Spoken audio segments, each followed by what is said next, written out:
Halo majikan, thank you udah klik video ini dan selamat datang di Mrs. Things. Apa kabar dunia? Sudah gila!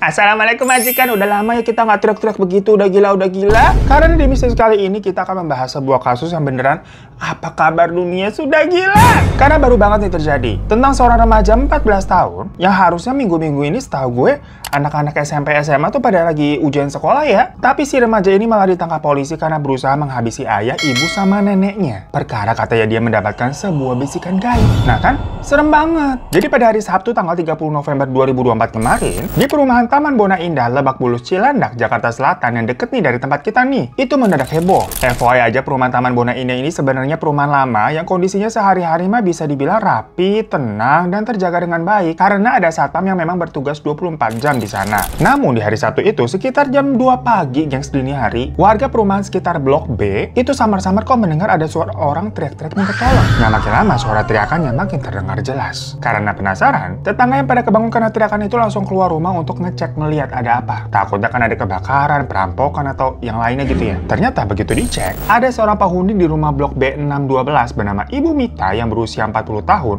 sudah tergeletak telentang di jalanan dengan kondisi yang penuh darah di punggung, lengan, sama pipi.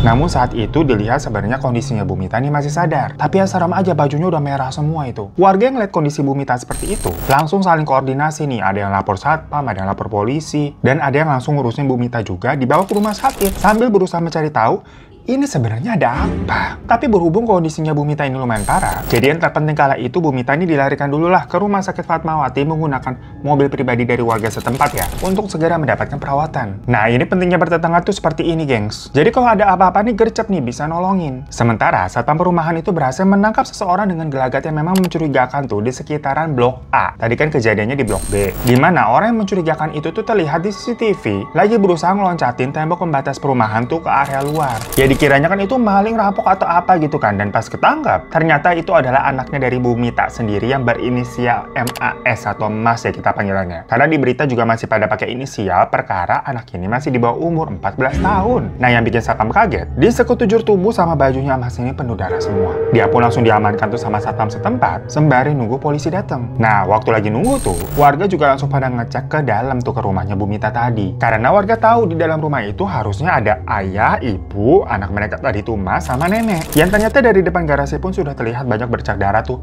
di tembok sama di lantai. Dan di dalam rumah warga mereka menemukan ayah sama nenek dengan kondisi yang sudah tidak bernyawa karena terlihat ada luka tusuk di bagian leher, punggung, dan lengan. Gak lama setelah polisi datang, MAS ini juga langsung dibawa ke Polres untuk diinterogasi. Polisi juga langsung mengamankan sejumlah barang bukti di sekitaran TKP. Pokoknya ada spray sama baju yang masih ada bercak darahnya. Terus juga ada pisau yang masih berlumuran darah juga yang tergeletak di jalanan. Nah sebenarnya nih kalau diperhatiin, di rumahnya Bu Mita itu terpasang CCTV yang ada di depan rumah. Tapi sejauh ini memang belum ada informasi dari polisi apakah ditemukan bukti dari rekaman kejadian tersebut. Sementara si MAS yang diminta keterangan itu lebih banyak nangis, bengong, diem, nangis, bengong, diem. Tapi di awal katanya dia tuh sempat bilang kalau malam itu dia tidak bisa tidur. Dia merasa dihantui perasaan yang membuatnya gelisah, macam tiba-tiba mendapatkan panic attack dan ketakutan sendiri. Karena samar-samar dia mendengar bisikan kayak lakukan, sekaranglah waktu yang tepat, lakukan sekarang, kayak gitu guys. Ya karena bisikan itu si Mas ini keluar dari kamarnya. Dia menuju dapur dan mengambil sebilah pisau. Sambil membawa pisau itu, kemudian dia menuju ke kamar kedua orang tuanya, yang kebetulan posisinya memang tidak dikunci. Jadi dia dengan mudah tuh masuk dan langsung menghunuskan pisau itu ke ayahnya yang lagi tidur. Ayahnya bernama Pak Arga Dipa itu ya posisinya lagi tidur, nggak bisa ada perlawanan lah. Tentunya pasti dia tidak menyangka hal itu akan terjadi. Beliau hanya bisa merintih kesakitan karena udah terlanjur ketusuk itu kan dan mengeluarkan banyak darah. Suara rintihan kesakitan dari Pak Arga ini jelas langsung ngebangunin Bu Mita yang lagi ada di sebelahnya tidur. Pokoknya pas Bu Mita melek nih, tahu-tahu kondisi suaminya udah seperti itu. Ya pastinya dia kaget dan langsung loncat dari kasur sambil berusaha melarikan diri. Tapi Bu Mita ini juga langsung ditusuk sama si Mas. Namun karena posisinya kan udah bangun ya dari tidur ya, Bu Mita ini masih ada sisa tenaga untuk teriak dan kabur sambil megangin lukanya. Dan Dan teriakan dari Bu Mita itu terdengar oleh ibunya sendiri, atau berarti ini neneknya si Mas, yang bernama Nenek Ruth Megawati yang berusia 69 tahun. Nenek Ruth yang dengar suara ribut-ribut begitu langsung keluar dari kamarnya. Tapi ternyata dia malah pas-pasan sama Mas yang lagi ngejar Bu Mita. Bu Mita berhasil kabur dari rumah, tapi sang nenek ini langsung dihabisi sama Mas. Baru setelah itu, Mas kembali ngejar ibunya lagi, yang saat itu posisinya lagi mencoba naik pagar untuk loncat. Ya ini kan kejadiannya soalnya dini hari ya, orang lagi tidur, rumahnya juga pasti kan kondisinya masih digembok. Jadi pasti dalam keadaan kayak gitu nggak mikir untuk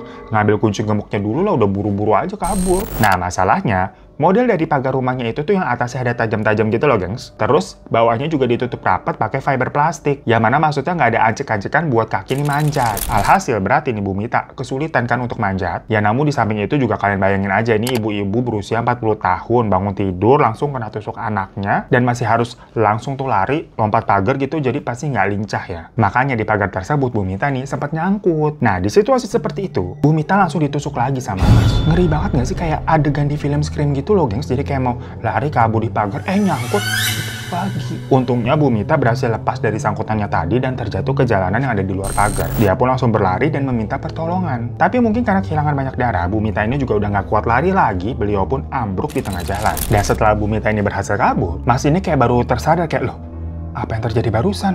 Apa yang barusan gue lakukan? Dimana dia tuh mengaku nggak sadar dengan perbuatan yang tadi dia barusan lakukan. Tapi karena semuanya udah terlanjur kejadian, dia tuh mikir kayak, terus sekarang apa yang harus dia lakukan? Apa harus ngejar ibunya lagi atau harus kabur gitu loh? Jadi yang terjadi adalah si Mas ini balik ke dalam rumah untuk ngambil kunci gembok dan buka itu pagarnya. Terus dia keluar rumah dengan kondisi masih bawa pisau ya, untuk lanjut ngejar ibunya. Tapi akhirnya dia sadar kalau warga ini udah pada keluar rumah karena teriakan ibunya tadi. Jadinya pisau yang dia bawa itu langsung dia buang ke jalanan yang jaraknya hanya sekitar 25 meter dari rumahnya. Habis itu dia kabur ke arah Blok A. Karena di sana tembok pembatas dari perumahannya tuh nggak terlalu tinggi, bisa dipanjat. Dan kaburnya dari Mas ini tuh terpantau di CCTV komplek. Ya lihat begitu ya, satpam yang lagi jaga itu langsung nyusulin naik motor yang karena dikira itu maling atau rampok. Manjat-manjat tembok itu kan. Karena waktu itu Mas ini akhirnya posisinya memang sudah sempat berhasil lompat dari tembok itu, udah keluar.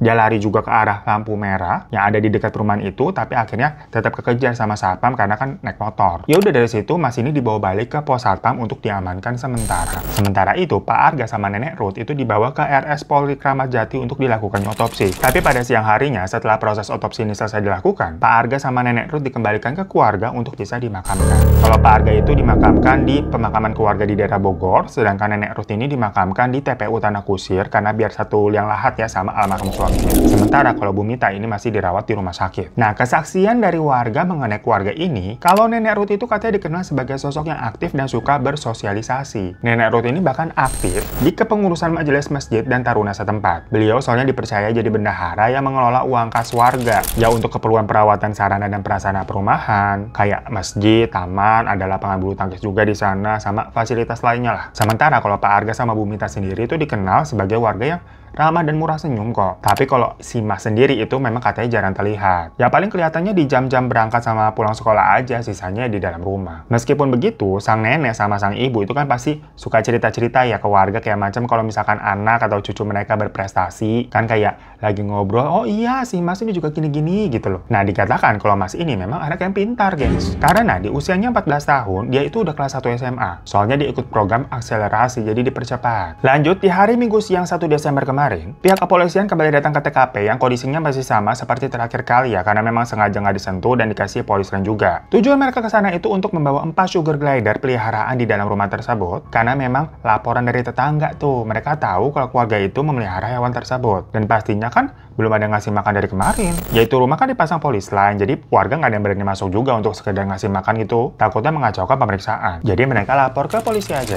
untuk membawa hewan tersebut karena takutnya mati. Nah setelah berita ini ramai, banyak yang komentar di Instagram ataupun di X yang mengaku-ngaku sebagai orang tua dari temennya Mas. Jadi disclaimer aja sebelumnya, ini semua belum tentu valid ya. Dimana para orang tua ini tuh mengaku kalau anaknya bercerita, Mas ini dari SD ini selalu ditekan dan dipaksa belajar berjam-jam oleh orang tuanya agar bisa berprestasi. Bahkan ketika masih SD, Mas ini tuh bisa belajar sampai jam 1 malam untuk menyelesaikan tugas sekolahnya sama tugas dari tempat lesnya yang seabrek banyak banget. Karena ya memang kesehariannya tuh dari SD sudah dipenuhi dengan les-les yang tugasnya juga banyak. Ini kan tugas di luar sekolah ya. Yang memang hasilnya akhirnya Mas ini selalu berprestasi dan bisa masuk ke kelas akselerasi. Tapi ternyata mungkin ya dia tidak menyukai hal itu. Dan cukup kewalahan karena ada salah satu statusnya WA terakhir kali nih yang Mas tulis, itu dibilang kayak baru aja sampai rumah, udah disuruh belajar lagi, padahal ujian kan masih hari Selasa. Ya mana, semua tekanan belajar yang orang tua Mas berikan ini katanya semata-mata supaya nantinya Mas yang merupakan anak tunggal mereka dan satu-satunya harapan keluarga itu bisa mempunyai masa depan yang cerah dan bisa masuk ke universitas negeri juga. Karena kabarnya ayahnya ini memang kerjanya sebagai dosen dan kalau ibunya Mita itu kerjanya di bidang properti. Dari sini gue jadi keinget sama sebuah kasus yang pernah terjadi di Korea. Kita udah pernah bahas juga, di mana ada seorang anak yang mendapatkan tekanan belajar yang tinggi, tuntutan dari orang tuanya,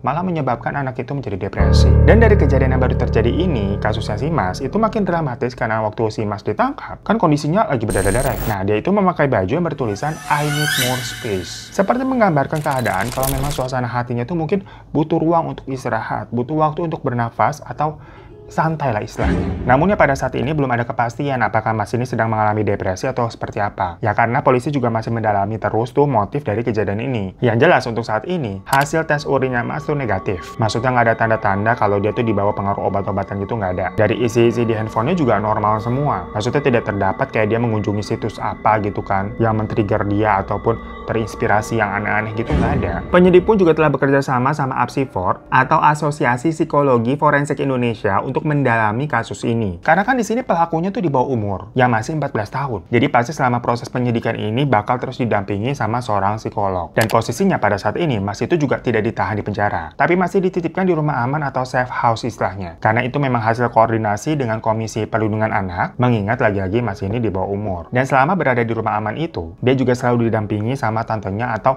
adik dari Pak Arga nih, ayahnya Mas. Kepala Polres Jaksel Bapak Ade Rahmat juga mengungkapkan ke media kalau setelah melalui beberapa pendekatan, Mas ini sedikit demi sedikit katanya udah bisa diajak bicara dan dimintai keterangan. Dia terlihat menyesali perbuatannya dan sempat menanyakan kabar dari ibunya. Tapi sampai video ini dibuat, kondisi dari Bu Mita sendiri masih di rumah sakit dan katanya belum pulih. Jadi polisi sendiri pun belum bisa meminta keterangan dari Bu Mita untuk lebih lanjut. Nah, psikologi forensik yang mengamati kasus ini tuh juga mengatakan, kalau di beberapa kasus kriminal yang melibatkan kejahatan yang kejam, itu bukan cuma korban aja yang trauma, tapi pelaku pun juga bisa trauma. Makanya pas tadi di awal penangkapannya Mas itu kan dia belum bisa diminta keterangan, kebanyakan kayak dia bengong gitu, karena dia juga masih mencerna, masih shock gitu ya, tidak menyangka hal yang telah dia lakukan tuh semengerikan ini. Dan pendekatan yang paling tepat untuk pelaku yang trauma seperti itu adalah pemeriksaan yang tidak terburu-buru. Selain itu, kontak sosial dengan orang lain, mau siapapun juga, itu juga sebaiknya dibatasi. Yang tujuannya itu supaya batin pelaku ini cepat stabil dan gak ada intervensi dari pihak luar. Gampangnya maksudnya nggak ada ngompor-ngomporin atau marah-marahin dia yang bisa membuat pikirannya jadi kacau gitu loh. Dimana kalau kondisi pelaku ini udah stabil, tentunya lebih mudah bagi penyidik nih untuk menggali keterangan jujur dari si pelaku sendiri. Dan nanti misalkan kalau endingnya Mas ini dinyatakan cakap hukum, maksudnya walaupun 14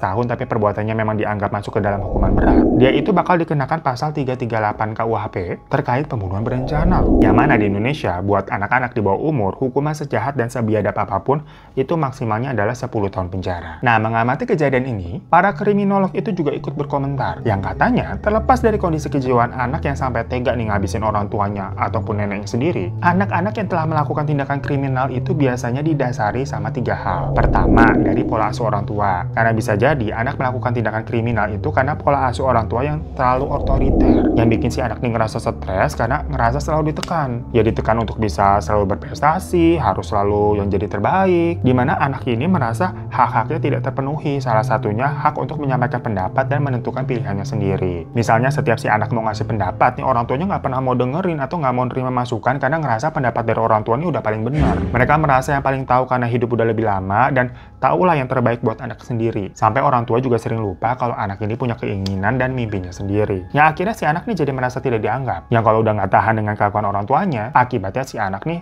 bisa jadi pemberontak. Bahkan sampai mampu melakukan perbuatan yang masuknya ke tindakan kriminal. Tapi, pola asuh yang terlalu bebas itu juga nggak bagus. Misalkan semua-semuanya dibolehin begitu. Yang bisa-bisa itu membuat anak nih ketika melakukan kesalahan, dia akan ngerasa kayak, ah tenang aja lah, orang tua gue pasti ntar ngerti dan maafin gue. Nah, pola asuh yang seperti itu tuh bisa membuat anak selalu merasa akan dibela sama orang tuanya. Yang membuat si anak itu berbuat sesuatunya nggak pakai mikir efeknya nanti gimana jangka panjangnya. Yang mana kalau mereka melakukan hal-hal kriminal, mereka akan tetap berpikir kalau ujung-ujungnya nanti akan dibelain sama orang tuanya. Nah, kasus-kasus begitu kan banyak yang kejadian dari kemarin-kemarin tuh, kayak apa?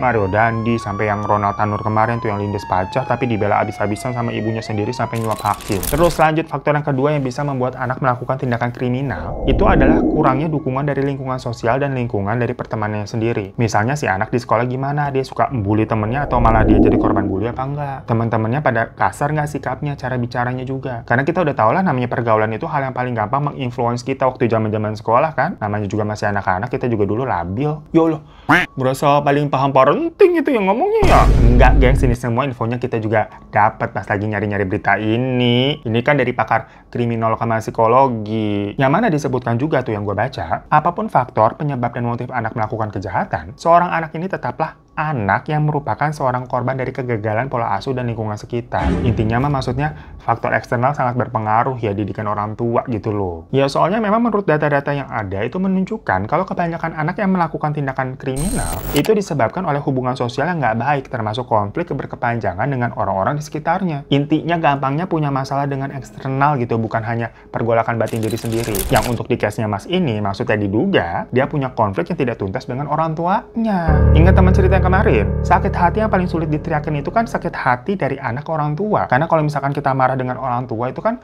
semua seperti mencap kita sebagai anak durhaka. Yang mana itu akan melukai inner child-nya yang akan ke bawah sampai dewasa. Nah, gimana pendapat kalian tentang kasus ini? Coba komen di bawah. So, tadi majikan Misus kali ini semoga polisi dan psikolog bisa segera tahu ya, menemukan titik terang nih motif dari Mas. Dan tentunya dari sini kita juga bisa belajar untuk menjalin komunikasi yang baik secara dua arah. Yang dalam hal ini dari orang tua ke anak dan begitupun sebaliknya. Orang tua pasti pengen yang terbaik memang untuk anaknya, namun perlu juga mendengarkan keinginan dari anaknya. Ya udah sekian aja Misus kali ini ya, kita berasa tua gitu kayak paling bener aja, maaf kalau ada salah-salah kata makanya ya. Dan kalau kalian pengen tambah-tambahin atau berkomentar langsung aja tulis komentar kalian di kolom komen. Dan tentunya dalam kasus ini untuk orang-orang yang berpulang, Pak Arga dan Nenek Rus semoga tenang dan diterima di sisinya. Sampai jumpa lagi di kasus Misus selanjutnya. Assalamualaikum warahmatullahi wabarakatuh.